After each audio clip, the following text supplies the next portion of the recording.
ലോകത്തുള്ള മുഴുവൻ ഭാഷക്കാരും മക്കയിലും മദീനയിലും വന്ന് ജുമാ നിസ്കരിക്കുന്നു. പല ഭാഷക്കാരും അവിടെ പങ്കെടുക്കുന്നു.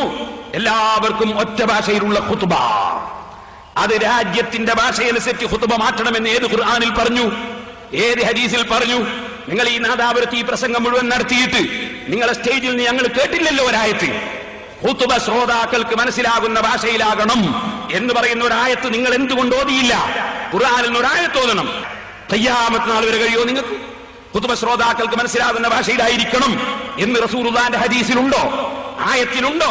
നിങ്ങൾ സ്വന്തം മൗലവിമാര് പടച്ചുണ്ടാക്കിയൊരു വാദമല്ലേ അത്?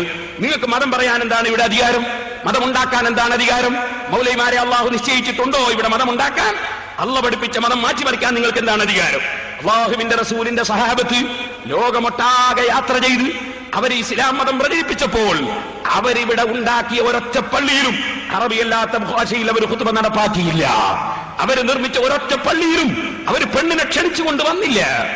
അവരിവിടെ പഠിപ്പിച്ച ഒരൊറ്റ സ്ഥലത്തും അവർ 20-ൽ കുറഞ്ഞ തറാവീഹ് നടപ്പാക്കിയില്ല. നിങ്ങൾ ഈ സമുദായത്തോട് മറുപടി വരണം. നിങ്ങൾ ഞാമിഞ്ഞി പറഞ്ഞിട്ടൊന്നും വിടൂല. ഓരോന്നിനും കണക്ക് കഴിച്ചിട്ടല്ലാതെ വിടൂല. ഓരോന്നിനും മറുപടി വരണം നിങ്ങൾ.